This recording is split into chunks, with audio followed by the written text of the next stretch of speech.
morning, everybody. Welcome to the roast. I'm, of course, Sugar Chris, and with me is Mr. Sim. Surprise! Good morning. This time. Good to see. Good to see. I was knocked the hell out last Saturday. I did not wake up until it was like 4 in the afternoon. So, sorry. And we have our guest today is Mr. Ben Tobitt. Hello. Over Good there morning in Sweden. Yeah. We're an international stream. Canada, America, and Sweden today. And of course, the unholy triangle. and of course, we've got our chat host over there in Germany, Mr. Solion, Mr. Sheriff. He says, "Welcome to the Saturday roast, where we're venturing into the world of tabletop with black powder and brimstone. Will Sugar accept it without playable mice in the game? To battle, Chris, them, Ben, and chat." See, I missed that guy. Now that's a bit of big new information here, Ben. I didn't know there wasn't any playable mice. Well, no playable mice. There may be some horrible rat men though.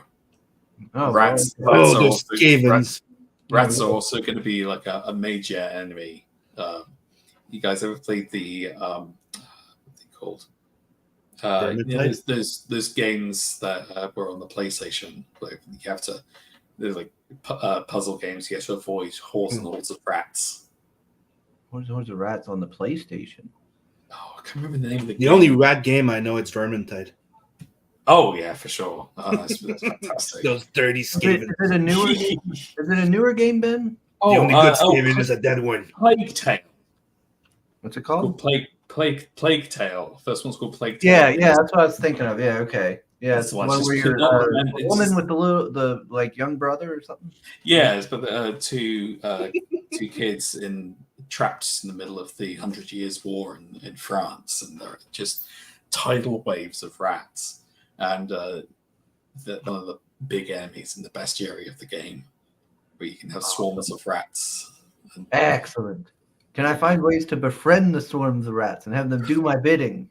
Ooh, maybe. Like one of the things I want to add is a character called the Pale King, and he's going to be very much. He's kind of a gangster, and he's going to have a special relationship with the rats. Let's just say that. Yes. Now, see, one thing I'm excited for is the lore. I love lore in games like this. You know, like Warhammer and all that stuff. I always dive deep into like the lore and get immersed into it. That's the thing. Like a lot of other people who make these games, very rules light, tend to kind of set them in kind of like not generic fantasy, but certainly like kind of typical like Western Tolkien kind of fantasy stuff. And it's more kind of it's a system. And then the stories you tell at the table are yours. You have any flavor you want. But I feel like if you want people to become real like fans of a project, you have to have a story there. You have to have some lore to like for people to get to sink their teeth into. Let me see here. So of course we got Soul. I see Aaron. Mr. Aaron says, "Hey boys, looking good." Hello, Mr. Aaron. He's clearly talking about Ben. I don't know about that. I look like a washed out bearded snowman. But good to see you, Aaron. Hope you're doing all right. You're always welcome to join us on here, Aaron. Did you share the link in the DM room? Yeah, it should be in there. It says Solon. Has popped yeah, you in do. Yeah, he says, "Ben, since the visuals remind me a bit of Darkest Dungeon, I'll be dropping quotes from that game during the show as a sort of a thing." Oh, Lord. I've never got to play Darkest Dungeon. I've heard it's quite hard. Yeah, I started playing it. I love the art style, obviously, but I think it's very clearly made for PC. And I pretty much exclusively play games on console. Ah, gotcha. Horrible Ratman. That's not a nice thing to call Chris. So good. I see the bullying hasn't let up, Chris. No, it's always there. Like I said, it's the reason it's called a roast, not because of coffee. I play one mouse game, and that's what I'm known for. Old Ratropolis. I need to buy the sequel game and play it on the channel just because. You also played Power World. Is that it? Power Yeah, World? Power World. Yeah, I Yeah. play Power. I haven't played it in a while though. You also got a lot of flack because of that one. Well, Power World's fun. I liked Pokemon. I like the combination of Pokemon with Arc. That's fun. So I wish. mortality clarified in a single strike. Must be one of them Darkest Dungeon quotes. Then you got Coleman. So, Coleman, Bonjour. by the way, you're supposed to be heading my way soon. We're Oh, going to another comic book shop. Yeah, so today's free comic book day, everybody. Have you got to? Yeah, Sim already went to his. Yes. See? Oh, amazing. What you get? What's The the exclusive Transformers? that's the Energon universe. It's an exclusive one. I'm gonna go grab some more with Coleman. I grabbed the number 0 of Flash Gordon because we're limited to 4 in the comic book shop that I went. I tried this called Barbaric. Always fun to try something new. The interior art's pretty interesting. Obviously, I grabbed the Hellboy. Oh, wonderful. There was this, a Ninja Turtle. Big fan of it. So, who is Night Watcher? Decided to grab this. And obviously, I grabbed the Conan number 0. Nice. Yeah, I bought this. It's not free comic book day, but I bought this. Deadpool Wolverine World War III, The Return of Adam Kubert. I had to have it. I just had to. Yeah, I have not went to mine yet. I'm gonna try to go after the stream. I think I seen on Facebook he's open 12 to 4, so I should be able to make it. All right. Let me see. More quotes from Soul. Those who COVID injury find it in no short supply. Darkest Dungeon is the best narrator in a video game in my book, hands down. People always praise Bastion, but the Darkest Dungeon guy is the GOAT. Yeah, we got Pedro. He's pretty Hey, good. what's up? All right, but we're not here for Darkest Dungeon. That's a cool looking game. You know, it's got its success, but we're here for Black Powder and Brimstone. Yeah, we want this derivative. Derivative? No. No. Much more interesting. We got 20 days to go, so plenty of time to still get in on it. And look at all that money it's already raised. That's awesome. I owe a lot of that to the wonderful Boyle, who works for Free League in their social media. She did an absolutely fantastic job putting it out there on their social media and also sending out back to lots of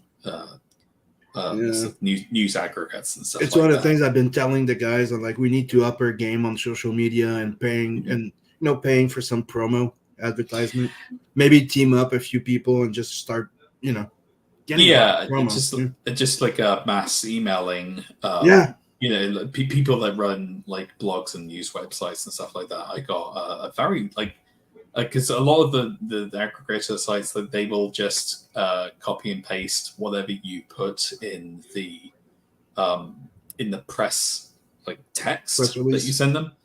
So if you just need to write that, send that to them, and they'll be like, oh, that's cool. Like, I'll copy and paste it, and then put some of the images in there, and bam, you got an article. They just need to change a few words. But there were a few people who wrote bespoke articles about it, and they were really nice. It was really very heartening to hear people get excited for it. Well, there's plenty to get excited about. It was great. Yeah, I got the cool looking art style. The grim darkness of it. Yeah. You can download the Quick Start for free, which is more or less all the basic rules and how to create a character.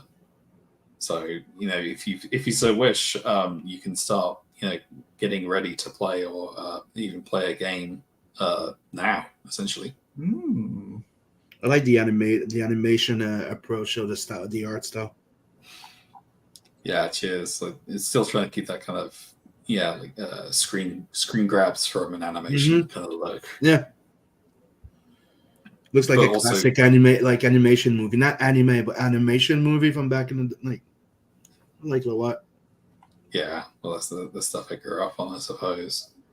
I'm excited about all this lore and whatnot. You said there was like 100 pages, didn't you? It's going to be, once it's finished, it's going to be 200 Oh, pages. wow.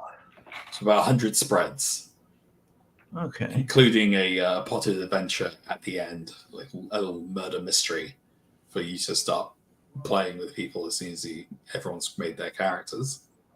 Okay. And you said that, let me scroll back up here. I seen it was based on, compatible with Morkborg? What's that? I am actually very impressed how well you managed to pronounce that. Most Americans call it Morkborg, but it's Mörkberg.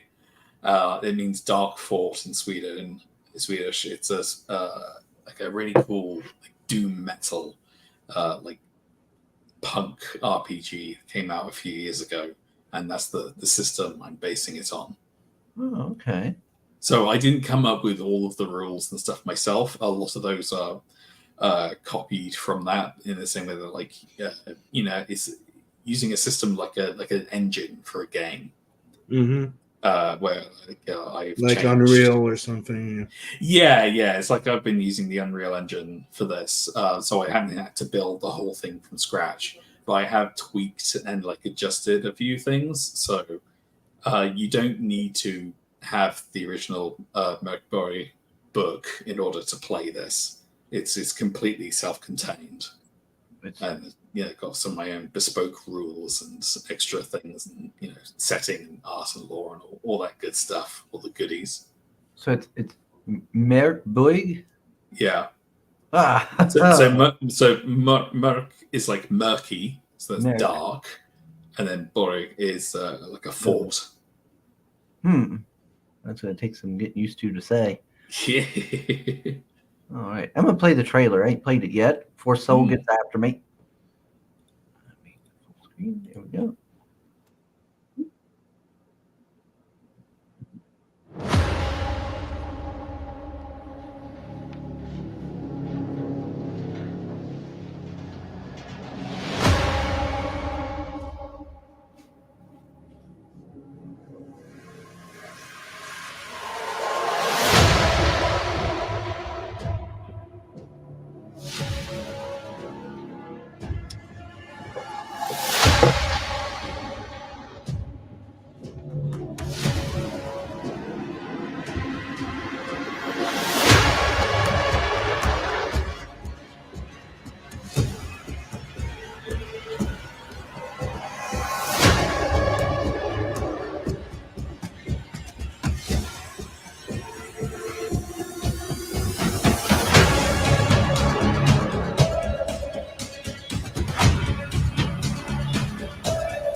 Awesome.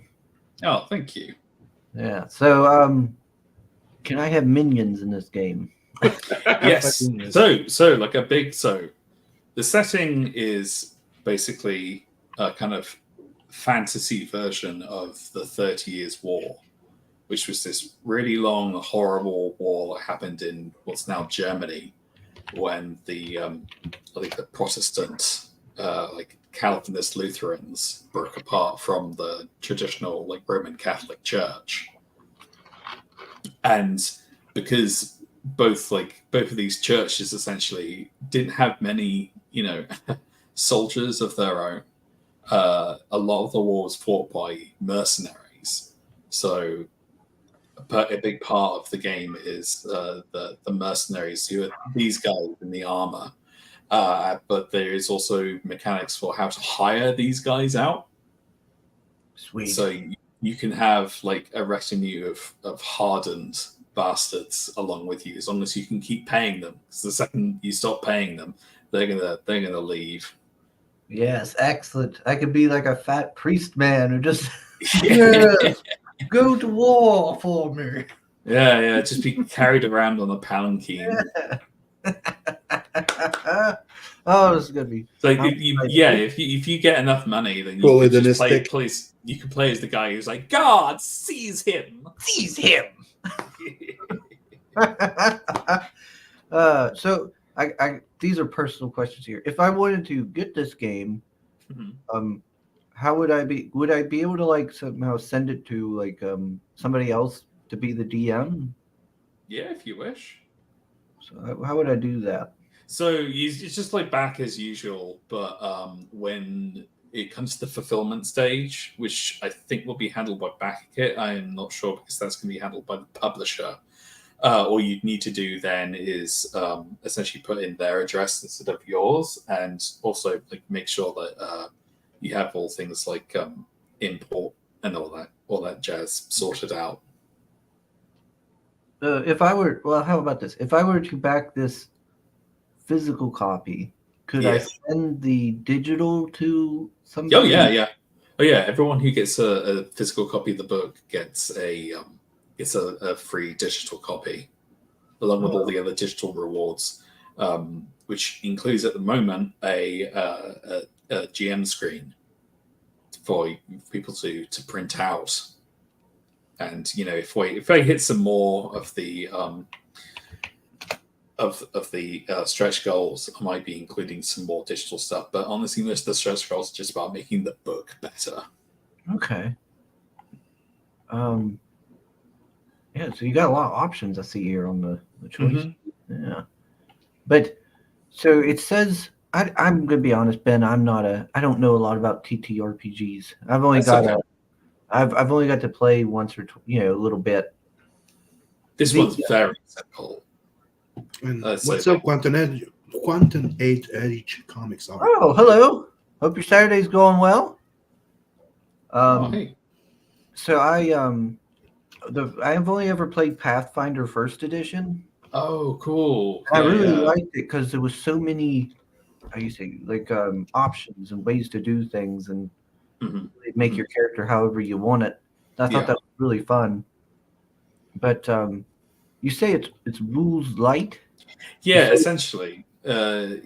So instead of lots of different numbers to keep track of, this is based on a much older version of D&D, where you have there at the top there the difficulty rating. So that goes from 1 to like I think 18, and so you got to roll. The GM will say, "Okay, I think this is going to be a difficulty of 8." So you roll a d20 plus or minus your attributes on your character sheet, and then if you get higher than 8, you do the thing. So like the average roll for doing something in a tricky situation is 12.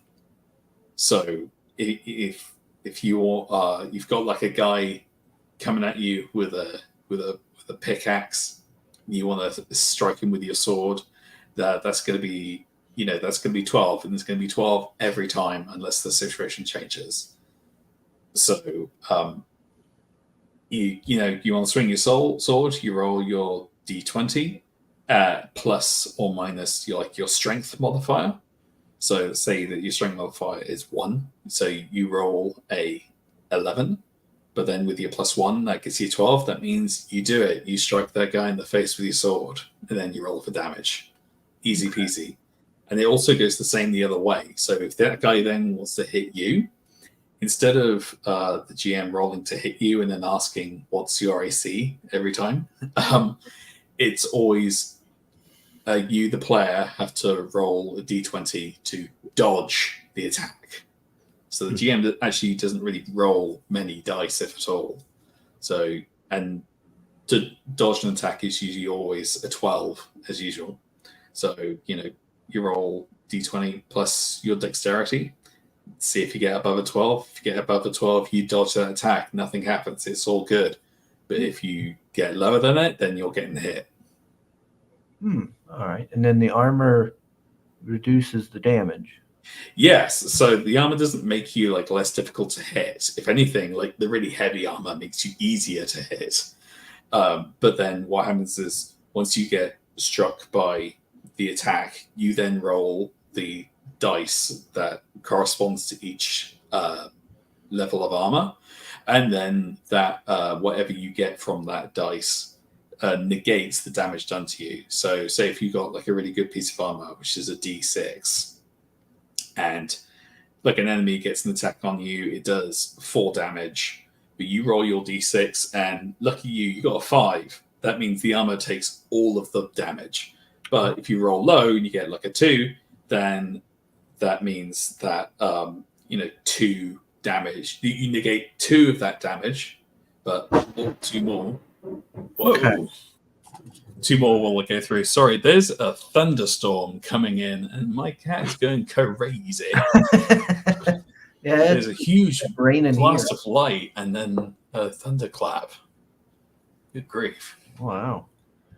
Yeah, I like that because I never understood that about like D&D and Pathfinder, where it was like the more armor you wore, just the higher your AC increased your chance of like dodging the attack. Or I never got that. I was like, well, armor should just reduce the damage or something. Yeah, exactly. And if you get unlucky, if the enemy gets if you get a 1 on your dodge, then the enemy hits you so hard it reduces your armor by 1 tier. So it becomes less effective until you get to a blacksmith to get it fixed up again. Oh, but then that makes it feel more like involved. It makes it feel more like you're playing your character in that world rather than managing numbers on a spreadsheet. Yeah, I like that. That's a nice little touch. It adds more immersion. Yeah. Let's see. But I was reading this here. Customizing a war wagon. Oh, yes. Yes. People love bases. People love having bases and houses and stuff like that in but I figured, like, if you get a house, you're kind of stuck there. Whereas, like, if you had like a cool, like a gypsy caravan, pulled by horses, like that would be cool. But then, like, why don't you turn it into like a Renaissance era James Bond car with cannons and a lookout post and a caltrop dispenser and stuff like that? And then that's way more interesting. You can start using your it turns like traveling from place to place into like more of an adventure. Mm-hmm. Pedro says you can do the seize him bit down here with 20 bucks. Well, there we go. I don't need horses to pull my wagons. I'll just get some of Pedro's buddies down there to do it. Like, yes, my mercenaries. Onward. I'll be the fat merchant man.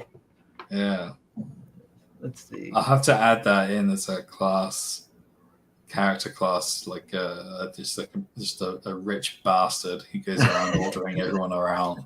You start with just terrible stats, like you have terrible strength, no agility, but you got like loads of money. That's what you start with. That money. Your power is money. Yeah, that's what matters. Money's everything. Gets me people. Gets me bodies. Yeah. So says sugar not to derail this board, but Dunko Zippa will be able to play Path of Exile 2 on his Mac, and I told him we could all play. Oh, that'd be fun. Yeah, get the band together with Hex and that Dutch guy. Yeah, that'd be fun. I have not. I have not played the new League for Path of Exile. Yeah, I need to. They fixed one of the items I've been wanting to use for ages now, so I could finally make the build I wanted, and I haven't done it yet. I've been too distracted lately. I've been playing a lot of Magic and trying to get stuff done. And now I'm excited for this. I might not even. That's gonna be less time for Path of Exile. Goodness me. That's it. This going mad mechanic that interests me too.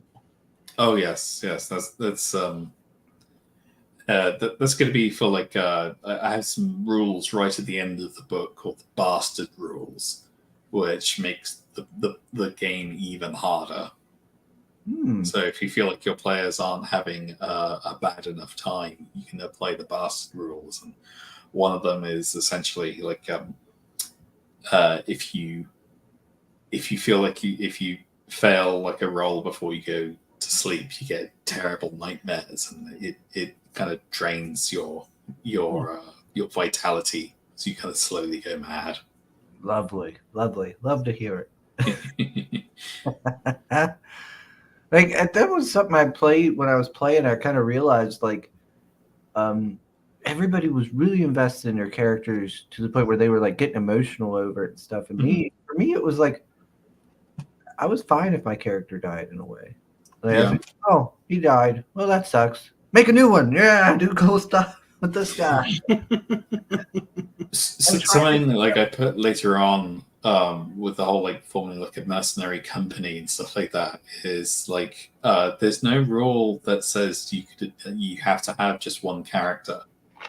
You know, if you want to make like a mercenary band of your own, of like rogues and cutthroats, or like the characters in Berserk, you can have like 2-3 characters, and then like every time you go into a session, if they're as long as they're all moving around together in the wagons or whatever, then like I don't see why you should like be like, okay, like this session I'm going to play a magic user, and then next session I've been playing the magic user like a lot lately. I'm gonna play as the like fighter character this time, and treat it a bit more like a I don't know, like an RPG where you select different characters for the mission rather than just be stuck with the whichever one you made until they die. So you could be a one-man army, except you just play one at a time. Well, I mean, obviously you'd want to play that one character at a time, but you could have essentially like a few backups. Mm-hmm. Yeah, I'm curious, Ben. Is this the same world that your comic was set in? No, completely different. This is all my own, all my own setup. All This right. is something I've been like thinking about and kind of hacking Pathfinder into for years. And now this is just like, okay, no more half measures. I'm just doing it myself. all for me. Awesome. Just it's just a big collection of like all of my favorite things, really, like ghosts and monsters and kind of armor and like flintlock weapons and stuff like that. Mm-hmm. Kind of late Renaissance history. That is an interesting time period. It's amazing. It's like it's a bit like something out of like science fiction, because you have guys in suits of armor on horseback facing off against guys who are also in suits of armor with firearms. Yeah, and cannons. Exactly. So it feels like the future and the past kind of smashed together in this period of history. And then, I just put like a bit of witchcraft in there, a bit of magic, a few monsters. And, it's already cool. And I think a slightly underused time period. Mm-hmm. Everyone seems to go straight from kind of mid-Renaissance era and then straight to like the 1600s, the kind of, swashbuckling age of piracy and sail. Yeah. And everyone kind of forgets the kind of awkward in-between part where you still had guys in suits of armor, but also the printing press. Well, that's like World War One, in my opinion, doesn't get enough attention. Everybody focuses on like World War II and stuff, but World War One is such an interesting, period of time and event. Oh yeah. Men still decked out, like you got your tankers with like chainmail and stuff on. Yeah. Men on horseback with lances and wearing gas masks, and it's such a wild time period because it's a transition of technology, and it's just so interesting. Plus the politics and everything. Oh yeah. This is very much the kind of the future crashing into the present. Mm-hmm. And it feels like it's often very destructive, but yeah, you're right. It's a little bit like with is it the Meiji Restoration, like in Japan, when after Matthew Perry, kind of forced relations between Japan and America. Yeah, forced you had like trade ports. Exactly, and then you had samurai, but like wielding revolvers. Yeah, that's something I always found funny. Flint rifle. yeah, exactly. The people are always like, "Oh, the samurai hated guns." Oh no, they didn't. No, they did not. They were like, "Oh, this is great." Yeah, They really like those rifles. yeah. Let's see. The smell of sulfur and gunpowder hangs in the air. The war machine is close. Then we got. Hell yeah. I like that one of the infernal inspirations is Black Adder. Oh yeah, absolutely, absolutely. I mean, it's really grimdark, but I can't help but make it a little funny. Well, you got to have a little bit of levity in your. Yeah, exactly. And that kind of, I think it's because I'm English that, even if something's really dark and miserable, you still got to be kind of sarcastic about it. Oh, yeah. I mean, look at those inspirations. That's all good stuff. Yeah. Gosh, Warhammer Fantasy was so good. It really was. I really do feel like it was kind of abandoned before it could get popular again because of the Total War games, because those are so beloved. I really think that they, like that team, did such a good job getting across. Like, oh no, this is what makes it awesome. But unfortunately, it was too late for the models to become popular again. And instead, they decided to just nuke the whole thing, go straight to Age of Sigmar, which is I like the models in Age of Sigmar. I think they look amazing, but once you start saying like, oh yeah, no, it's Warhammer Fantasy, but it's on like different planes of reality, and it's like, I don't know, man. Warhammer Fantasy, I've read a lot of the books and stuff. I was like, I really like this lore. I like this is so interesting and stuff. And then Age of Sigmar, I didn't like the end times. And no one did. Yeah, apparently not from what I've seen on the internet. And then Age of Sigmar happened, and I was like, what is this? Yeah. Why did they get rid of that deep, engrossing, like interesting world and stuff for this? Like this looks kind of generic to me. I don't know. I don't really like this. Yeah, it's certainly becoming a bit. I mean, it's definitely a thing where like 40K was the spin-off that became way more popular than the original. And yeah, unfortunately, the original got kind of left in the dust. But like a lot of this game was actually inspired by Mordheim. You heard of that? Yeah, it's an amazing like add-on game that they made, and then almost just as quickly abandoned, even though it's a really good game that like, a lot of people really love. Yeah, it was interesting. You had the different factions going in to get the warp stone and everything. There is a essentially my knockoff version of Mordheim in the game called Dreadston. Oh, neat. Yes, mercenaries, get in there. Yeah, boys, go in there and get me some treasure. I will be far away in my house. I'll be here at the war wagon, keeping it warm for you. At the war wagon, just eating this fine pork. Yeah, so I mean, a nice war wagon with lots of guns. Yeah. Have my mercenaries armed and strapped. Let's see. Sound stopped working. Is this just on my side? Other videos work with sound? I don't know. Everything sounds fine on my end. Yeah, here you guys. Okay.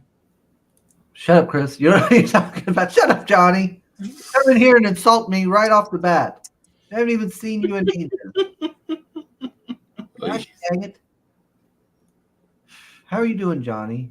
I see you still doing your drawings on the Twitter, and they still look good. You got more cool stuff going on? Let's see. Forget my comment. Accidentally hit the icon on top of the tab. Good job. Let's see. Don't either, but I always assume you don't. Okay. A brilliant confluence of skill and purpose. Hey, Mr. Brink. Yep. Yes, Mr. Brink. Genuine comment. He's currently in a subscriber race with Marinus. In a what? A subscriber race to get more subscribers and reach a goal. Him and Marinus are competing. But we've got your options for purchases. You got your digital option here.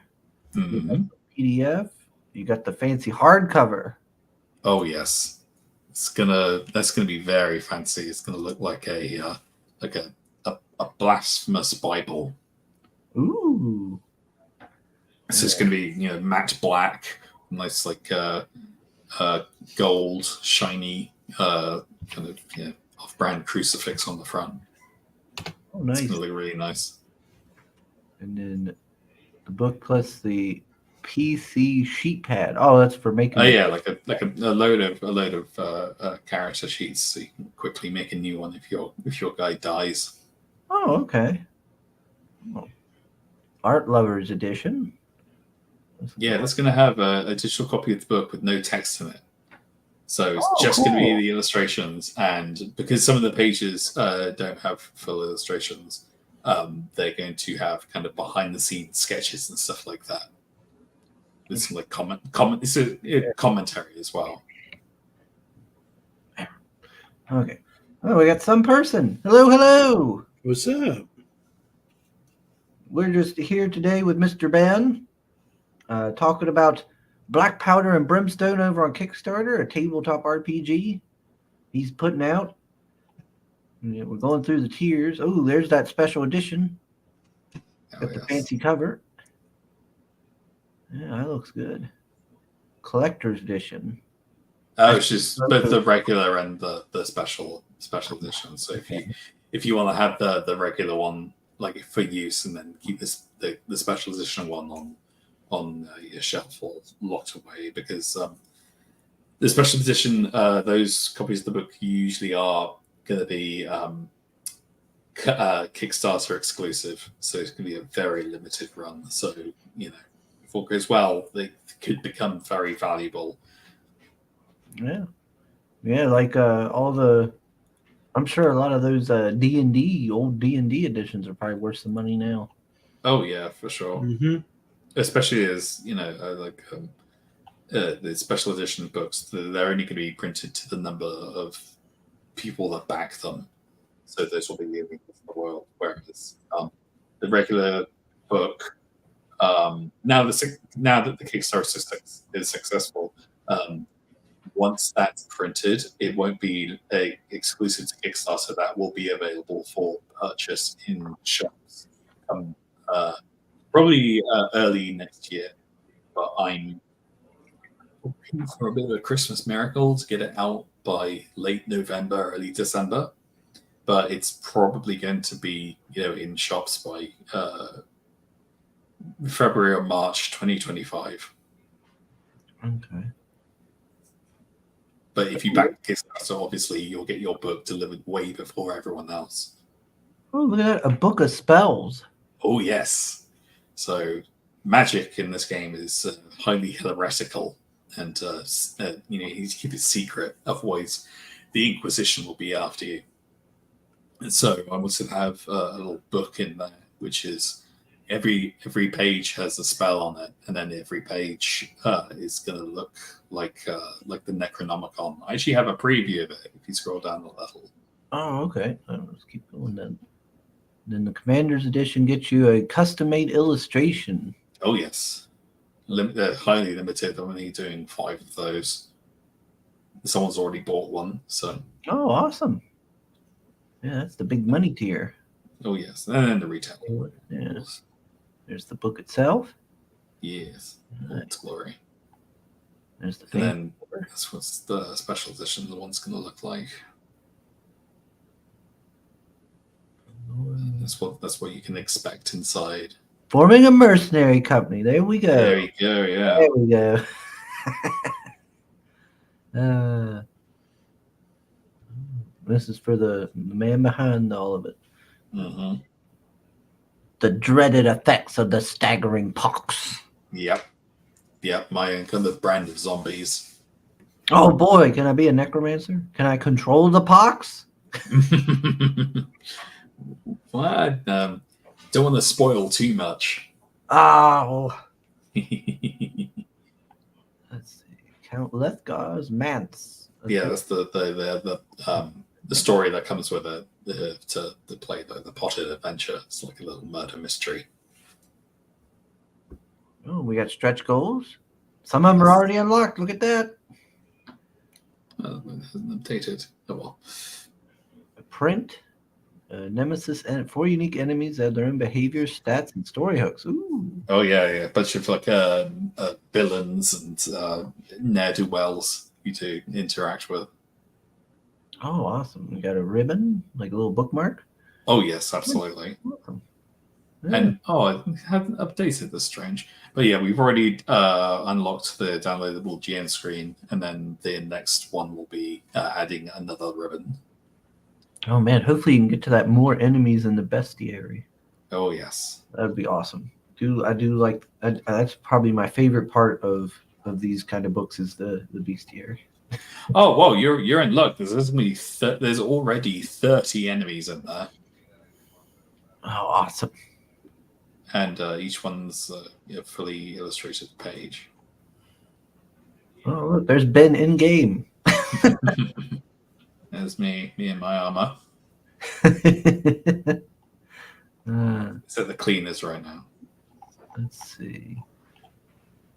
And then this is just like for the text version. I think this is a accessibility thing for Kickstarter.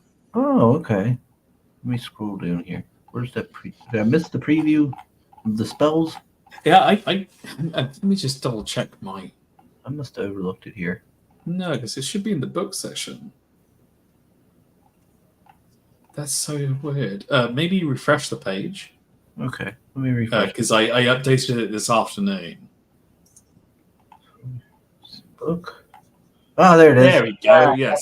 So that's what the book of spells is going to look like on the inside. It's going to look like a kind of like a cursed. That's cool. Like a cursed little booklet. So it's going to look a bit like a chapbook. I want to make it quite small. I want to make it feel like it's something that you would hide on your person. And I'm going to try and get it made in really nice weathered, rough paper. So the book itself is going to be printed on this beautiful, glossy, thick stock of paper. But I want the book of spells to feel like something that was made in secret. And covered in stains and stuff like that, like something you would keep secret from the authorities. Yeah, there's a couple of books of tabletop RPGs I've been kind of interested in here. There's yours. There's I don't think it's Tail. I think it's a mini warfare game. It's like a Flesh and Mud, something like that. It's like a trench World War I, seemingly kind of mixed with fantasy. Oh, there's Trench Crusade. Trench Crusade. That's what. Yeah. The guy does the art for that. I love his work. It's so good. I was like, man, that is cool. Yeah. But there was Trench Crusade, and there was another one. Was it Mud and Blood? Maybe. Maybe not. I don't know. I can't. You might like Turnip 28. Turnip 28. Yeah. It's this like it's a war game, kind of a little bit like Warhammer, but you can download the rules and stuff for free on the guy's Patreon.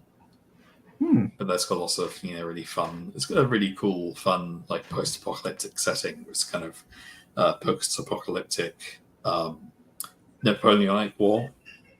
Ooh, yeah, that sounds fun. Yeah, it's really fun. It's quite funny as well. And the one was like a mix of like World War I mixed with like fantasy elements and stuff like that. And then the other one was Trench Crusade. Yeah, Trench Crusade looks so cool. Like I'm excited for, even though I don't really play that. I don't get to play the minis. Yeah. And stuff, but like just the art and the universe looks really interesting. Oh yeah, for sure. Let me see. I mean, that's what I try to do with this book is that, like, if people buy the book and then don't even play the game, I'm fine with that. If people just want to buy it as an art book to have like a coffee table book, I'm happy with that as well. Like I actually have quite a few tabletop, books, but I don't get to ever play them because I ain't got nobody here. Yeah, So like the Slain one that I told you to send me. you're not getting it. God damn it! Damn it! Like I just got Shadowrun. I just got the 3rd edition of Shadowrun off a friend. He I gave always wanted to play that one. and it's just sitting now with my other books. Well, the stuff like Roll20 and other kind of tabletop apps or like programs you can run through your browser, it's getting a lot easier to play games remotely now. And like that's something I want to be doing. Like post launch, I want to have quite a long tail of support for this, of supplements and stuff like that. And one of the things I'm putting together is lots of maps and stuff that can be used on Roll20 and stuff like that. Now, if this does get successful, are you going to make like how Warhammer does their Black Library? Are you going to do kind of like books or comic books or something set in the world? Maybe. At the moment, I'm mostly focusing on like supplements, which will have their own kind of. Some of them will be like stories you can play at the table, and some will be more kind of here's some more lore about the world outside of my version of Germany. But I've kind of fallen in love with this setting, so I could definitely see myself doing some straight up just fiction written in that world to help supplement it. Yeah. Or hell, if other people want to write that kind of stuff, I can't stop you. And there'll be more, I guess, classes and whatnot. Oh yeah. I mean, there's 15 classes in the book already. Okay. So there's I think 5 main classes, and then out of each class there's 3 subclasses. Gotcha. Yeah, I'm trying to figure out how I can download this. What do you call it? Quick Start. Yeah, just the button, the graphic that had the Quick Start. That is a hyperlink to Drive-Thru RPG. You can download it through there. Like I'm partnering with them to publish all of the digital content for the book. Okay. What? No items in my cart. What? I'm so confused. I don't know how to operate this stuff. The youngest older man. Ever. Let me see. We got Katie's here.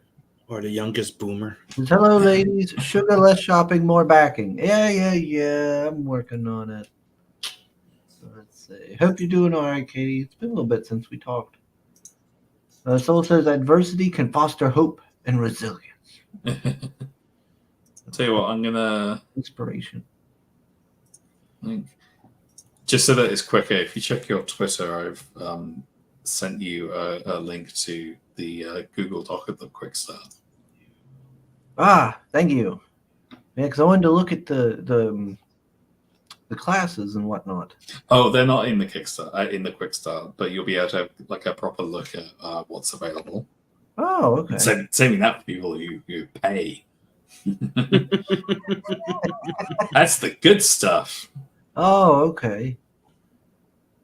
But there is a section in there for how to make your own custom character. Like the characters themselves just have kind of adjustments for when you make the character, and also they come with each one comes with their own like items for them to use. Okay. So I've seen. Can I have a halberd? Oh, absolutely. Wonderful. The thing about the weapons is that like I want each one to be kind of special. So in games like Pathfinder, you have this long list of weapons, but all that makes them different is which dice they do damage with. Whereas with this one, I wanted to I took inspiration from Mordheim, where like each weapon has its own kind of special rule. So let's see if I can bring up something. So like if you have like a halberd, for example, it you gives you extra reach when you're hitting people. But if you're using it in a tight space, you get a -2 to attack because it's awkward to use in a tunnel or a corridor or something like that. So you got to kind of balance, like, okay, this does more damage, but this is more awkward to use in tight spaces, whereas this does less damage, but it gives you a lot more maneuverability. And some weapons allow you to attack twice, but then you're exhausted afterwards. Okay. And all sorts of stuff. Yeah, I like that. That was another thing when I played like Pathfinder and stuff like that. I was like, I wanted something that makes I was like, there's nothing unique about the weapons really. That makes it kind of differentiate. I guess you just gotta use your imagination with it, I guess. That's the thing. Because I found, like, when we were playing Pathfinder, like you had like the list of weapons, and obviously you'd always want to have like your main weapon and then like a dagger or something like that. But it was like the dagger does D6 damage, but the sickle did D6 plus 2. So it's like, well, you kind of like, there's no benefit to having the dagger if the sickle will do more damage. It's just a flavor thing. Yeah, why would I even bother carrying this dagger around? Yeah, exactly. Let's see. Katie says pumpkins are on the way. Just so you know. Yes. Wonderful, wonderful. Let's see. Some person's asking Katie if she's going to be at the upcoming Red Valkyrie auction. You have kids on the way. Good job. Let's see. Trying to figure out who's going. Shay's currently on vacation. I knew Red. Oh my. Probably not this time when it's new sounds and more actual art. I'll try to pop in. Oh. Let's see. Nature herself, a victim to the spreading corruption. Malformed. Malformed and miscontent. Oh, Mayor's Marinus. Hey guys, I'm going to watch the stream later because of work. I came here to say I wish you all a great stream. Well, thank you, Marinus. Hey. I guess Mo is busy at the moment. Yeah, he probably is. He's probably busy. He ain't around to give me crap. So No, he shows up around the end on the stream all the time. That's true. It is only like 12. You don't show up till like 1. Not a morning person, clearly. No, he's not. He always fusses that I start these streams too early. Then he complains that we're stopping. I can't help it. He don't get out of bed, I guess. Stays up too late. To those who didn't watch from the beginning, since the game's art style reminds me of this doesn't seem to irritate yet. Give it time. Let's see. Some person, I'll try to come back soon working on something naughty. Every time I see naughty, I think of Courage the Cowardly Dog. That episode was like naughty. Oh, the creepy guy, the yellow. Yeah. He's like shaving their hair. Yeah. I loved that show. I loved it so much. Let's see. Also got Blazing Blade Frankenstein speak. Oh, good. I hope that turned out really good. No reviews. I'll let you know how it is. How you doing? Let me see. Trying to scroll down, skip through some stuff here so I can get caught up. Wait, what is this? Oh, nice. I'm pretty busy with the campaign on channel. Also, I'm still busy with coming up with the design for the comic so that Miriam can create that for me. Oh, that's cool. Sim looks like Rasputin if he changed the comics. Rasputin. Lovers of the Russian Queen. Let's see. Everyone off to work on stuff. Later, Katie. What? Sugar Rush. We got one more backer. Did we? Scroll up. Did we get another one? I don't know. I don't know where it was. Oh, wait. This updates automatically, don't it? I don't have to refresh. That's Kickstarter. Yeah, I'm pretty sure that's how Kickstarter works. Oh, nice. Well, thank you very much for backing. All right. Yeah, Marin's heading out back to work. Good job. Red Valkyrie Underground Art Auctions on May 11th. Well, there you go, folks. Nice. Is that like a small creators like art auction? Yeah, like Red Valkyrie, they do it on their YouTube channel, and they'll have like Oh, artists cool. on to sell their artwork, and all. They auction them off. Oh, that's nice. I'll have to check that out. Let's see. Whatever that is. What is that? Is that a heart? Yeah. Somebody's carrying a heart around. Okay. 6 hearts. Don't worry, I'll help you. Let's see. Curious is the trap maker's art. His efficacy is unwitnessed by his own eyes. He's It was 642 when we started. All right, thank you, Soul. Okay. Ah, nice. Nice. Wonderful. Well, you still got 20 days, so Yeah, plenty of time. Yeah, you got plenty of time to decide if you want it or not. I'm gonna pick it up. I think I'm gonna. I know like a lot of people are watching and tend to kind of wait to the last minute. I like to do that too. It's something kind of stressful for me about the idea of backing a project and then, a month later getting surprised with an email of like, oh, remember you did this thing? Like, we need your money now. Whereas, I much prefer kind of like, okay, I'll back in the last 24 hours and then I've already got it mentally that I'm going to be billed for this within 24 hours, That's why it's one of the things I don't like about Kickstarter. I think you should have the option of like, I want to put in the money up right now, and if the Kickstarter fails, or right at the end, I should be given a kind of like the money should just be held by Kickstarter, and then if I want to back out before it ends, I just get it refunded, or if it fails, everyone gets refunded. Yeah, like Indiegogo. Yeah.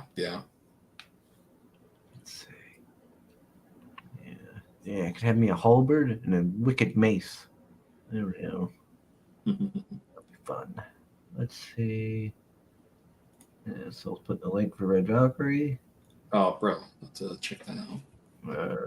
Put the Sugar Rush GIF up. Don't check it out. Oh, I forgot. All right, there you go. It's up now. Free quick. There you go. Free quick start. Yep. Now, so if I were to, when the campaign ends, back it. When will people start getting it? So once the campaign's over, I'm going to be adding in all of the stuff which is in the stretch goals. So that's going to take a few weeks, if not like a month, depending on how many stretch goals I get. I can't. So we estimate the print copies to come out, hopefully early next year. I'm hoping later this year.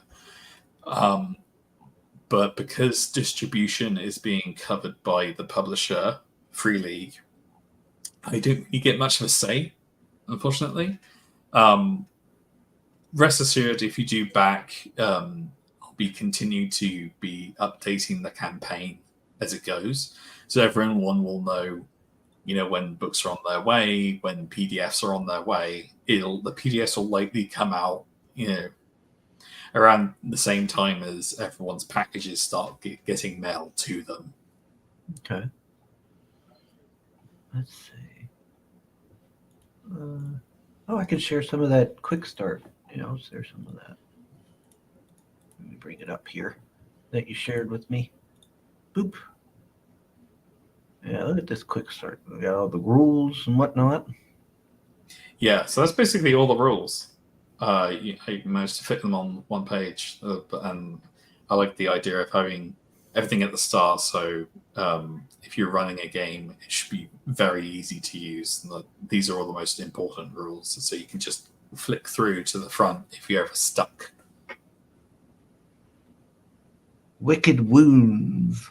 Oh yes, all the awful ways you can be mauled and scarred by lasting damage, stuff that's kind Oh yes, yeah. Like you can lose limbs and eyes, or like get like a bum leg and stuff like that. well, luckily I'll never have to worry about that because I'll have a wall of mercenaries. Exactly. Nothing, no harm will come to my corpulent flesh. The way is lit, the path is clear. We require only the strength to follow it. So says Ben, I like the Inquisitor's picture. Very cool group shot. Oh, thank you. Yeah, wasn't the Inquisitors look extra intimidating? Yeah. Because if you get caught using magic in this world, if you do it in front of the wrong person, they will stick the Inquisition on you. It's something that was. It's not just like because it's like grimdark, like And you won't expect it. yeah, exactly. But like I kind of found with like D&D and stuff like that, it's like magic is so like magic is everywhere. But it's like if magic was really everywhere, wouldn't the world be drastically different from our own? Like wouldn't magic be kind of messing up like the environment and stuff like that? Whereas if magic is like this dangerous thing which you had to be secretive about, it kind of makes a bit more sense. Like to me anyway. That's like what was that setting in D&D? Dark Sun, right? Where the mages like destroyed the world or something, and there was like Damn. they continued to like destroy everything and stuff. It was wild. But I've got a question here. So these are, I assume, the mercenary men doing their march. Yeah. What are these giant guys? Big guys. I like big guys. They're bigger than, look how bigger they are than these guys. Yeah. Ogres. They're massive. All right, I need to hire one of these guys. Look at their weapon too. That's a kick-ass pole arm. Hell yeah. I want to be one of them. That'd be a great big dude. Yeah, who big dude with a doesn't? wicked pole arm, just wrecking everybody. Yeah. That is awesome. I want to play this on stream now, Sim. Why not? Well, I can't yet. I gotta wait. But it's a good idea. You should. I will. Yeah, you got your map. There we go. Dreadstone, my own version of Mordheim. It's cool. So like these pages here, like the settings pages, they were initially going to be one big illustration with lots of like little lore and stuff like that. But I found it was just really, I don't know, it was just really difficult to get the layout right. Like a one illustration having to do so much, and then so I decided like screw it, like let's just have it like a comic book page. Let's just have a page full of establishing shots. And just do it like that, and kind of marrying comics and RPG books together, because it's like, well, I haven't got an editor; I can do whatever I want. I'm free to do whatever. Exactly. Let's see. Some person says, "Does the Inquisition use magic? It seems it'd be hard for them to subdue a wizard." So they don't use magic. The church does have miracles, but they're very weak. But what they use is holy like censers and holy smokes and stuff like that. And my kind of and those like the smoke will kind of discombobulate a magic user, make them confused and unable to concentrate on casting a spell. Okay. You know how you subdue a wizard? A gun. Well, in this one you can. A swarm of rats. Also, guns ignore all armor. If you get a shot in with a gun, or you get shot by a gun, your armor's not going to save you. That bullet's going straight through, baby. Ooh, yeah, the power of muskets. Yeah, look at all this cool art. This is gonna be fun. Even if you don't get to play, it'll still be fun to look through and check out the universe and everything. That's my hope. That's my hope, is that like even if you're not like a big fan of these kind of games, it still be a really nice book to have, like a really nice artifact. Looks like some dirty druids or something over there. Ugh, fantasy version of hippies. The people up to no good in the holler. Well, yeah, that's usually how it is up in the holler.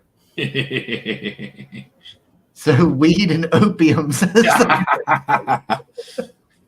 No, it's holy. Get the wizard's high, then we get them.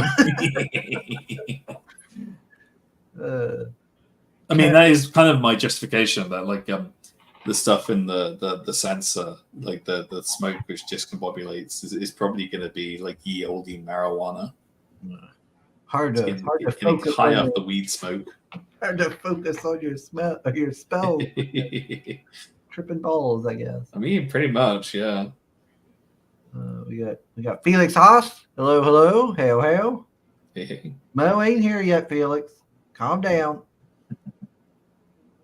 I know. It's always sad when he ain't around to give us all hell. Holy herbs, says Summers. Soul says, these salt-soaked caverns are teeming with pelagic nightmares. They must be flushed out. Let's see. The City of Purity. Mm-hmm. It's like the capital city. It's like, oh, this is very pure, very nice looking. And then, boom, got somebody strapped with it, getting ready to be knifed. Yeah. The idea with that is it's like a kind of, very like pristine, very wealthy capital city that has this kind of nasty underside. Oh, yeah. So this is where my fat merchant man will be. Yeah. He can be. Maybe he'll be part of the underside of it. Yeah, that's how he gets all his money. Shady cult stuff or something. I don't know. Lost Man's Mire. Yeah, you gotta have a swamp folk chock full of zombies. Excellent. Let's see. Wizard. Hither yonder over there. It's a bag of sweets in the shape of bear. Oh, a piece of candy. And that's when they get you. Yeah. You think, oh boy, free candy. And then the Inquisition gets you. They're like, hey, we've seen you doing some fancy magic. It's just Repent, sinner. Doing that like trick with your hand where it looks like you've removed yourself. Oh, wizardry.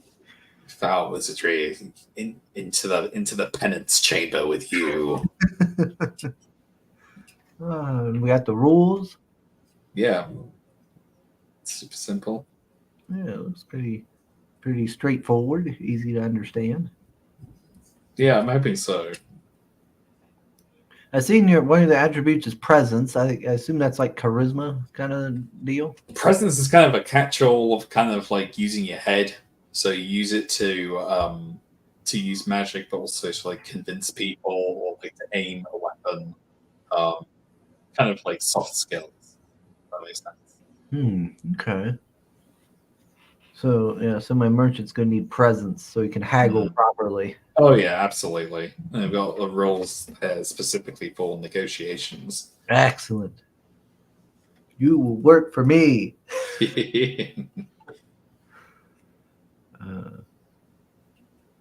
But then again, who says I need to pay him?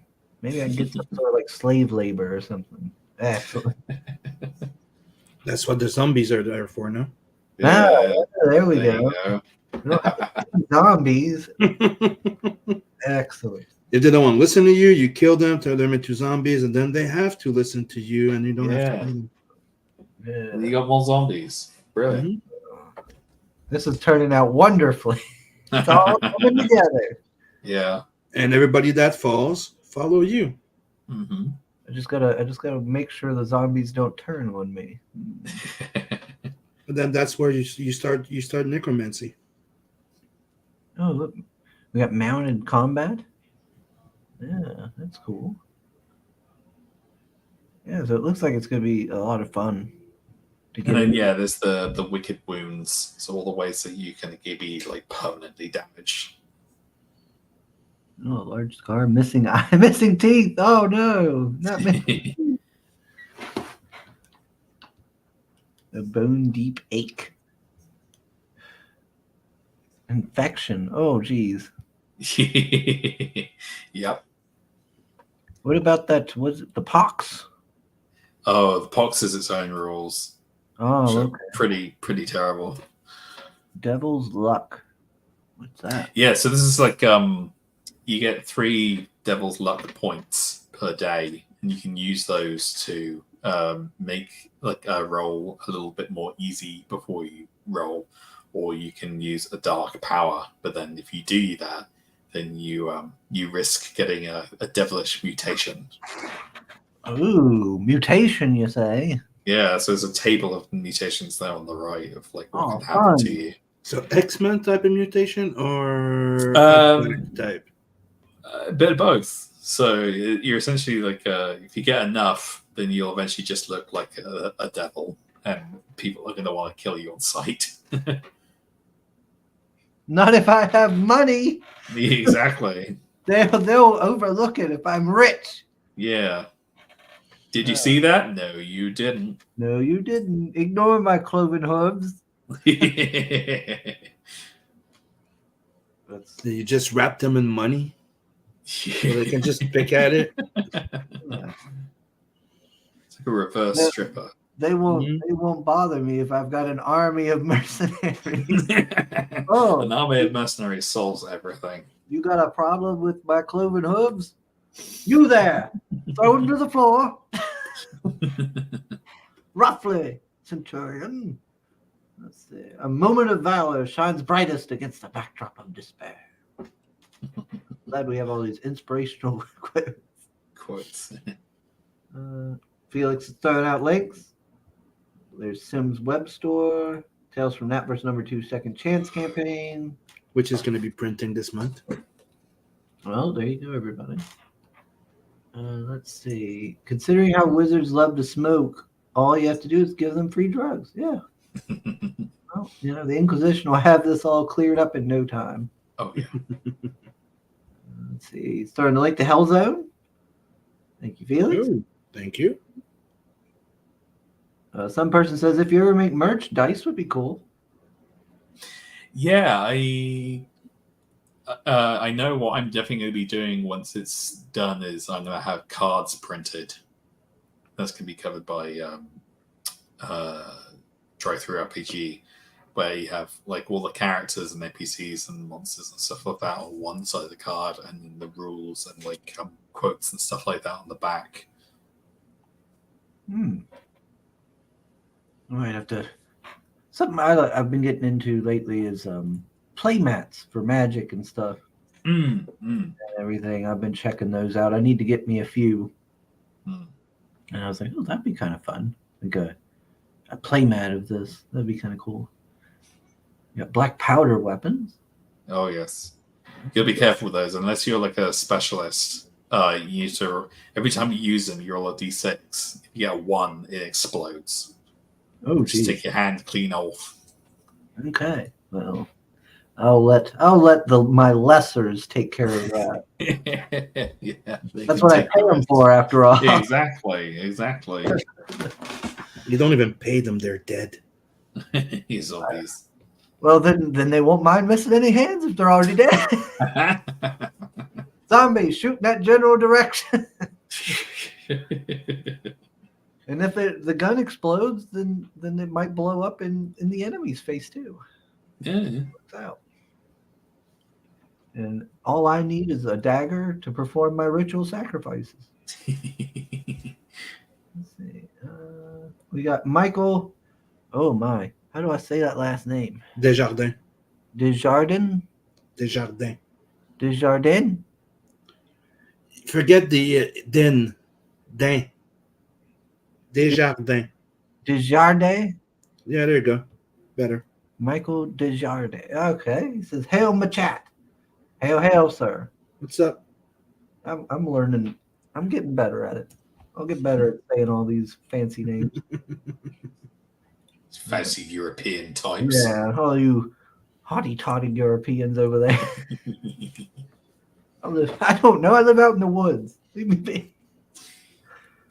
Compassion is a rarity in the fevered pitch of battle.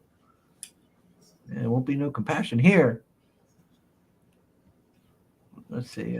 I'm sorry, Soul. I didn't see your late to Black Powder Minister. You're fine, Felix. You're fine. It's all good. All right. Let's scroll through. Yes, we got a pistol, an arquebus, a blunderbuss, musket, bombs. Ooh, Oh hell yeah, grenades. nice. So, are you planning on further adding more items as you know with these supplements, like more weapons? Oh yeah, absolutely, absolutely, way more like, and it's all going to be kind of themed. So, like one supplement I have planned is going to be set in kind of this world's Transylvania, and then another one is going to be set in this world's Italy. Oh, so there may be some more like dueling pistols and stuff like that. excellent. Oh, Italy. That'll be great for mercenaries then. Exactly. Gary or however. Armor. Yeah, so the armor is just the simplest. Like you don't have specific different types of armor, just the light, medium. How it looks and stuff like that. That's up to you as the player.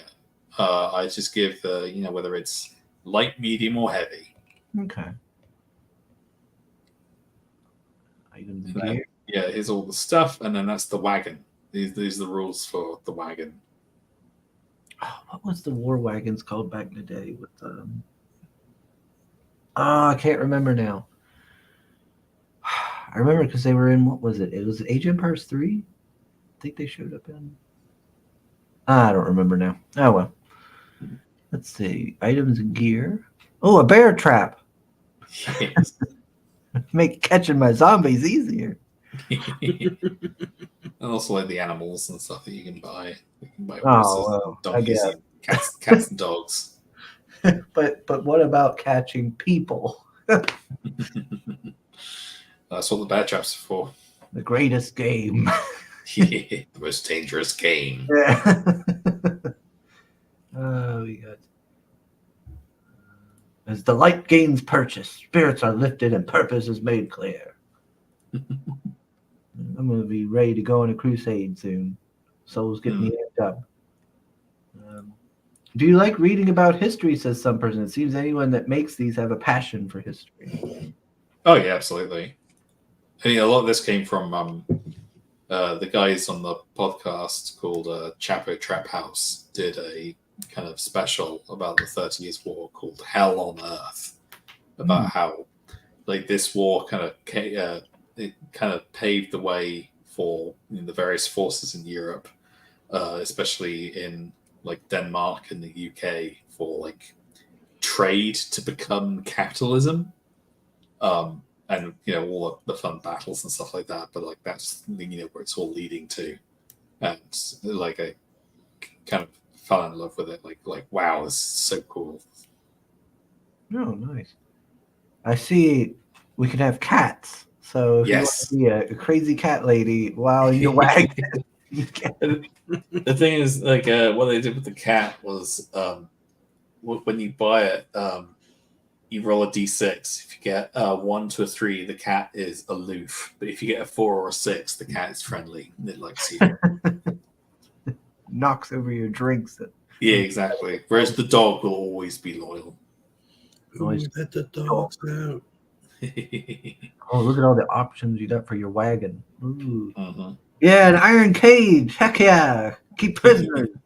Exactly. Well, especially if you want to be doing some bounty hunting. Got to bring those prisoners back alive. Yeah, money, baby. Yeah. That's going to be my whole goal with this game.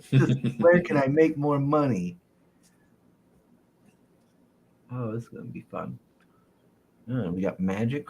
Yeah, magic spells. Oh, YouTube's going to strike me. Got the. Oh shit! You got the uncensored version. No, just don't like blow it up too big. It'll be fine. Yeah, it'll be all right. Obedience. Excellent. There we go. That's what I need. You will ignore my cloven hooves. Let's see. This isn't the fat bastard you're looking for. Ignore me. Those are not zombies. I didn't find shit. Those are just mercenaries that don't But look so they, good. they just have a cold. It's fine.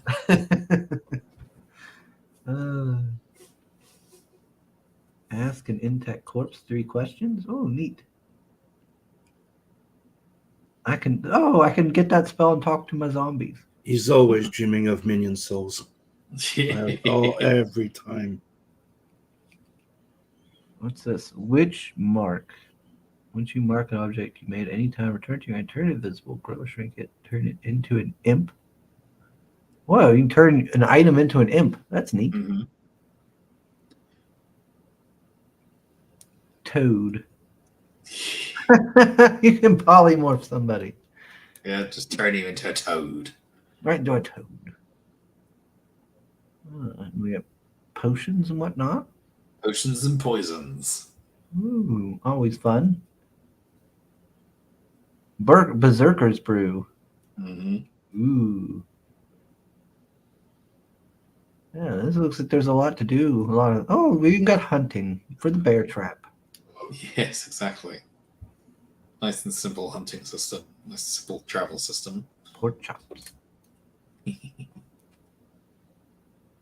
awesome. The death of beast summons a rat swarm. Yeah! Rats! And that's how I befriend the rats. Just feed them enough. Yeah. And then, that's the index, which is also kind of a preview of what's to come. Oh, there we go. You get looks like search the body. Okay, this is like a loot table, I guess. Then. Yeah. There's lots of random tables in the game, so if you use a solo play system, that will work pretty well with this game. A live rat. What's that doing there? Just put your hand into like the pockets of a corpse and just like Ooh, hey. Live rat, another one added to the collection. Let's see. A bit like Michael Odin. Yeah. Yep, there's a lot of history buffs among creators. That's right. Well, I mean, a lot of your universes have real world history inspiration, of course. Mm.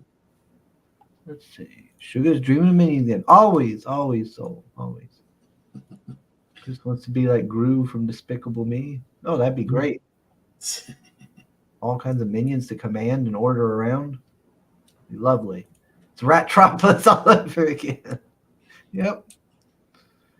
Gathered close in tenuous firelight and uneasy companionship. That's kind of that illustration on the travel guide.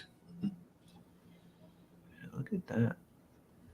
Yeah, this will be fun. I will quite enjoy it, I think. Oh, I'm glad. Yes. Yeah, I'm hoping you have fun looking through all the enemies and the creatures and monsters. Let me go back to there it is, the Kickstarter. Sounds like the type of game that Dave would like. Oh, look, another one, 644, right? Did we get another one? Where was we at? Let me scroll up to the chat, see where Soul said where we was. Where is Soul? Where was that chat? I don't remember. Oh, well. I think we got another one. Just hoping. Yeah, we got another one. It went up for... it went up by, I think, an amount of a physical book. No.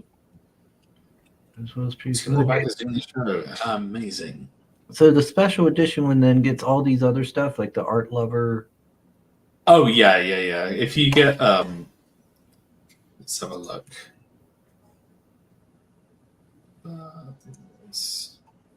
So if you get the special edition, Just look at the you get the art. Yeah, you get the digital copy, the Art Lovers digital copy, pack of sheets, and the special edition Kickstarter exclusive cover. Never to be reprinted. Oh, there's optional add-ons there. Oh yeah. If you, especially if like you want the book of spells, but you don't want to have to show up the one of the big ones, like that's just what you want, then you can add that on. Yeah, that book of spells looks like it's be pretty cool to just look at. The art looks like it'll be real nice. Oh, thank you. Retailers. Yeah, I think I'll get it, and then Nice. we can do streams of it on here on the channel. That'll be fun. Mm-hmm. Hell yeah. Let's do that together. Yeah. PF2. Oh, this ain't. Let's go. I don't know what all that is. Yeah, this will be fun. I would quite like that. I think I would quite like to play this. Oh, good. I'm glad.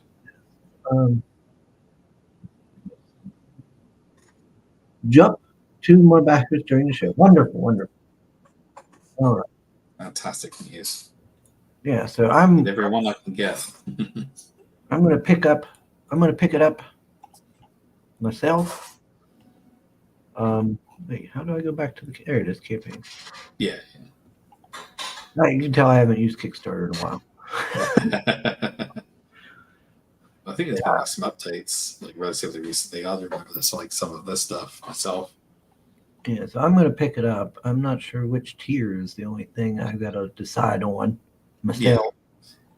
I know I want a physical copy because I like to have one. You know, I like to read it, on hand. I don't like reading stuff digital, and then maybe I can send the PDF file then to whoever will be the DM. Yeah.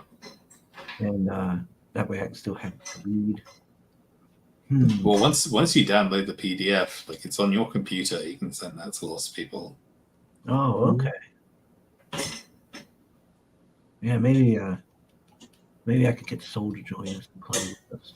Like I try to make the like the player section as kind of streamlined and simple as possible. So to like read through the player section should be pretty fast. It's not pages and pages of lore, and like you should be able to like get a good you should be able to get a good grip of the tone of the game from the illustrations and stuff like that. Yeah. So it's not going to be a case of like, right, we're going to have fun first, homework. Oh, I wonder what Yvonne would be up to when I go to play this. He would be fun to play with. He's always like into like loot and gold. he's like trying to grab up all the loot and gold. My guy could bribe him easily. I know Sugar's really into the powder weapons. Yes. They are fun. There's something like kind of romantic about those old like flintlock single shot guns.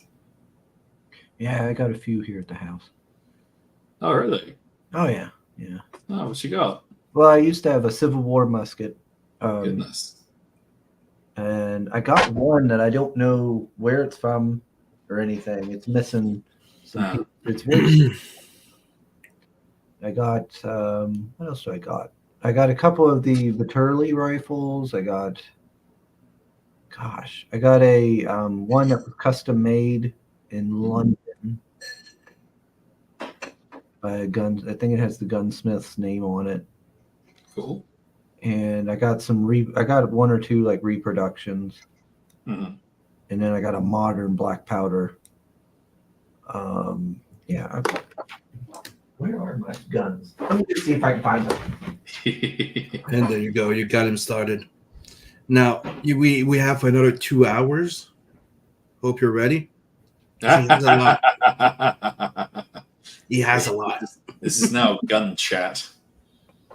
We're doing. Welcome to World War I and World War II Gun Expo.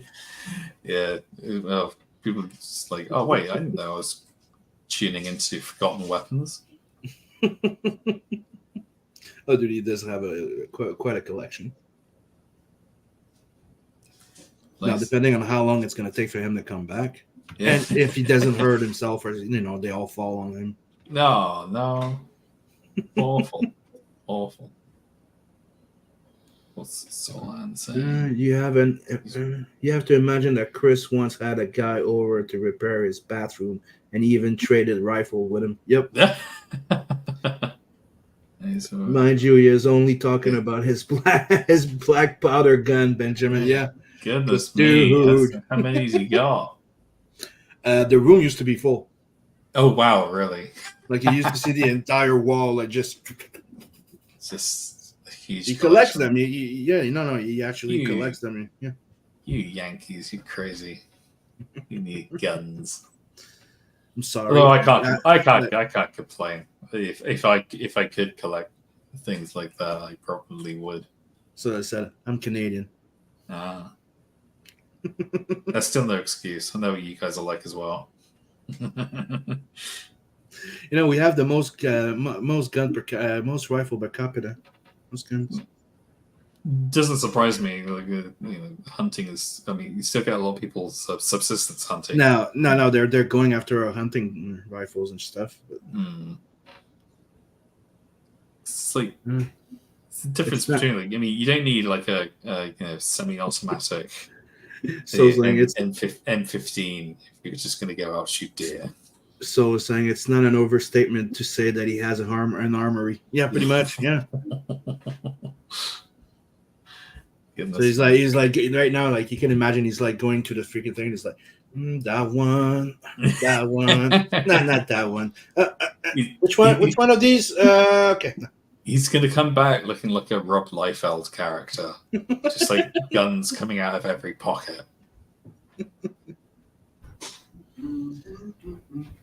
Oh, no, here. Just one. Oh, just one? Yeah, I just brought one down. I can't. What happened? You learned to behave? I got so many up there, and I can't. I'd have to dig through everything. And I know Ben has to get going. I know he said he only had like an hour. I'd be here. Oh, I can sell like for another 5 minutes. He probably has 10 times as many guns as I do. Yeah. I've got about, what did I count? 60? He's got a few. 60. Good. Yeah, about a few. Something like that. Last time I counted something. 30 or 60. Are you planning on like starting your own militia or? No. I love history and guns are interesting. Oh yeah, absolutely. I mean, especially some of the those older ones. The official statement, because we're on stream, it's no. I like how the mechanics and stuff, how it all comes together and internals and stuff. Only reason you don't see anybody is they're probably at his mom's again, waiting to be shut up, Saul. No, they're upstairs in storage. Yeah, this is the one I got. Wow. Oh wow. Yeah, it looks really nice. This is one I got with the custom. It's like a gunsmith did it. One of them. This is one of the gunsmith guns. Is that a replica or is that an antique? It's antique. Goodness. Looks amazing. Oh wow, the brass trigger guard as well. Yeah, 'cause it's got, you can't really see the name or nothing. Oh, it's the maker's mark. Yeah. Got the little marks there. Oh wow, that's amazing. Yeah, I was looking for the one I don't know. I don't know who did it. It's a tiny gun. It's quite small. It's set up like a rifle, but it's really small. Like the stock is super small and stuff, but it's highly ornate. It's got like ivory and stuff. Oh wow! And I was like, and I bought it for like $20 because nobody knew what it was. And I was like, I'm really curious what this is. Around here, the auctions around here, they're mostly about like hunting rifles and stuff, Oh, of course, yeah. And so it wasn't obviously a hunting rifle. The non-hunting rifle stuff usually goes for a little cheaper than normal. But then on top of it, nobody knew what it was or what it was about. It was missing a couple of things on it. So I was like, I'm gonna go ahead and get it. And I still haven't figured out anything about it. And I don't know where I set it. Maybe it's up in the bedroom. It's kind of bugged me. I don't know where it is. Good grief. Told you. It is my own fault. It's my own fault. You asked for it. I did. I asked for it. That's all I get. Hold on, let me catch up with the chat while he's gone. Yeah. Gunporn is going to play. Okay, where was I? Okay. And yet the PJs are way more shocking than, than the weapon. Some person go, did you finally get those gun racks, Gashiga? I don't know. Oh, we can't see him. Felix said, oh, you have Almos? The panel in chat. What's up, Lorenzo Stack? He goes, Felix has almost as many guns as I do. So he has more. What's he? They're saying hi to each other, so I'm not going to read that. So, gun porn makes me want to play Black on the PS2 again. Since I have one over there, I should do that someday. Black? Yeah, it was quite a. It was like it was coming out. I think it was one of those games which is like a reasonably good first-person shooter, but it came out about the same time as the first Modern Warfare, so it just got completely swamped. It's completely blew out of the water. Thank you, Felix, for sharing the link again. Black Powder and Brimstone. Oh yeah. And so saying, look, Sleaze Die, don't be too hard on yourself. We're doing typos here all the time. Yep, it's get hard to read. Oh yeah, for sure. Shit happens. I've had so many like lovely comments on this Kickstarter, but one guy was just really rude and entitled. He's like, I hope whoever's doing the translation or spell check on the book isn't the same person as the Kickstarter, because all of these typos are just horrific.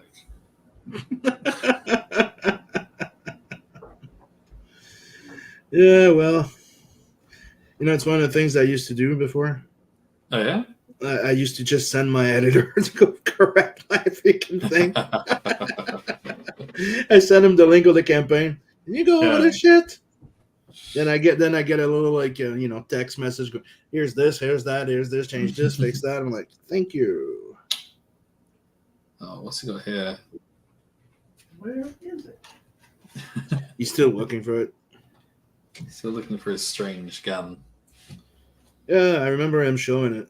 It seems like it's somebody that took a gun and transformed it into something else, and that's probably why you can't identify it. Yeah. A Franken gun.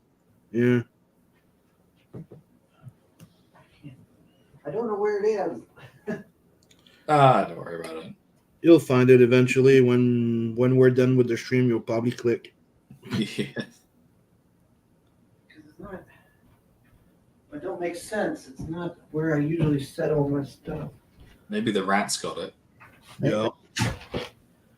Oh, They're coming for you, dude. because I had one of my Carcanos sitting here. But it's... I don't know. I'll have to look later. That's one of my Italian Carcano rifles. Oh wow, that looks like it comes from the the late 1800s. I got a couple of Carcanos. This is one of them. I got two or three of them at the house. I got about 3 Mosin Nagants. I got a couple of Italian. I'm not surprised they're giving those things away. Yeah, I got a couple Italian Viterli rifles. There's a factory here in Husqvarna which used to make rifles and weapons for the Swedish army, and as well as like hunting stuff like that. And they have like a little museum in the factory. Go and see that. I think they were making weapons right up until the Cold War. That's awesome. Let's see. Ben, you have to imagine that Chris once had a guy over to repair his bathroom, and he even traded rifles with him. Hey, come on. Didn't have to tell everyone. I gave him my Civil War rifle. And in return, he gave me some more modern guns. They ain't worth a ton of money. I mostly did it because he gave me a good price on fixing my shower and stuff. And he was a Civil War reenactor. So I'll give him the gun so that way it helps him out with his reenacting and stuff. Since he did me a favor. Cool. Let's see. Mind you, he's only talking about the black powder gun. The overseas is an armory. Way more shocking that weapon. Oh, what's up? Did you finally get this gun rack, Sugar? Nope. There you go. You got your answer. Hey, Slee Stack. Hail. Hope you're doing all right. Don't worry. Don't worry. We're used to this. He always goes over all the text I read. Yep, I'll catch up to you one day, Felix. I've cut back a lot on my gun purchasing. I only get maybe one a year or something now, if that. The last thing I got was Vietnam War bringbacks of a SKS and a Mosin-Nagant. It had the paperwork and everything. Oh, it was great. I couldn't pass that up. Gun porn makes you want to play Black. Oh, Black was a cool game. Yeah, the PS2. Yeah. Tell you what, if this Kickstarter does really well, I'd really like to buy myself a blunderbuss. Oh, that'd be cool. Like it's a cool gun. It's also a really cool word. It's a fun word to say, blunderbuss. Blunderbuss. Yeah. I'd like to challenge you to a duel, sir. Blunderbuss is at dawn. Just shove a bunch of like forks and stuff in it. Fire. Let's see. Yes, everybody. Click that link. Back this book. Or back this TV. And yeah, like I don't mind. Like if you're like me and you like to back like right to the last minute, if you click follow this project, and then you'll be told when the counter starts to really count down. Like that's when I like to back project. So I'm imagining a lot of other people are as well. So don't feel pressured that you have to back today. It's all good.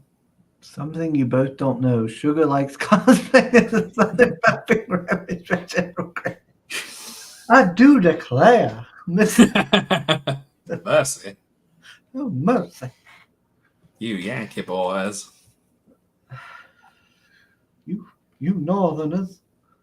It is hot out here today. Let's see. You have a moist nugget. Have you been to Nugget Fest? What? Moist nugget? What are you talking about? Moist nugget? No, I have not been to Nugget Fest. Felix. I have a few Nagants. Yes, I need to get the revolver. I really want the revolver, but none of the auctions I've been to has had it. I'd like to have it. I'd love to get like a broom handled Mauser. Oh, they're so expensive though. I imagine so. They just look so cool though. Yeah, but they're always so pricey. Them and Lugers are always really expensive. I can understand why Lugers are so expensive, but like the Mauser is like such an I guess it is an antique, so like because like I always thought about getting like the artillery Luger and stuff, or the broom handle with like the stock and everything. Oh yeah. No, I looked at the price. I went, nah, I'm good. Never mind. I can get so much other stuff with that kind of money. Oh, of course. Let's see. Despite its morbid aspect, this twisted, cavernous maze seems almost traversable. All right. Nugget Fest! Oh, my. But yes, everybody, go check out Black Powder and Brimstone. 20 days to go. 644 backers, $44,281. Hell yeah. Sweet. Man is making big money over here. Well, I can't get too excited. The tax rates here are 30%. So yeah, well, a lot of that's gonna go to the tax man. The government is making big money here. Yeah. Well, minus the expenses of the campaign. Oh yeah, an expensive campaign, and yeah, it's got to be printed. We got Mhm. a really good printer actually. It's in Lithuania, and they do just beautiful stitch bound books. So they're not glue bound, so the pages won't fall out, and Yeah, you'll I be able do. to you'll be able to hold it flat, and it will lie flat. It won't I know. back up again. My printer does the same thing. That's why I love it. They call it German bound. It's like they do a mix of both. It's Yeah, stitch and with a little bit of glue. yeah. No, I love that. So you can actually throw your book against the wall and it's still going to sit. Yeah, that's the thing. So the glue bound Kill ones, especially someone. if they're quite large, like they become so flimsy so quickly. Mm-hmm. But it's like one of the things like from old trades, especially like Top Cow and some Image. But like you flip through them and then after that the page starts falling. Oh, you don't want that. Do not want that. No, because they don't grow. They don't age well. No, absolutely not. Whereas I want something like this to it also like unlike a comic, a book like this is going to be flipped through lots and lots of times, so it kind of needs to be nice and sturdy, and it's going to be about A5 size. Like I'm not a big fan of the really big hardback books, so this is going to be quite quite easy to hold in the hand. Mounted cannon. I was looking to see if I could put like fortress guns or swivel guns on my wagon. Oh yes, yeah, that's what you do. Let's see. Swivel gun. Let's just check out how much damage they do. That's a cannon. Deals 2d12 damage. Takes 1 round to reload. So it's 2d12 dice. So yeah, that has a maximum of 24 damage. So that could, essentially, if you fire that at anything, it's going to turn it into red mist. Excellent. If I get a cannon, that'll instill some good order amongst the ranks. Got a problem? Take a cannonball to the chest. Oh man. I mean, technically, it's rented on a wagon. You could do a cannon drive-by. Wonderful. You could do a land broadside. Yeah, it'd be like Navy, but on the highway. Just do a handbrake turn with the horses. Just gonna have me and my mercenaries run around a train of wagons, just broadsiding people. You didn't pay up. Think of this before. That's wonderful. All right. Everybody, I gotta let Ben go. Yeah, it's been really wonderful chatting with you guys. Thanks so much for talking about my silly little game, and thanks to everyone who's already watched and backed whilst we're talking.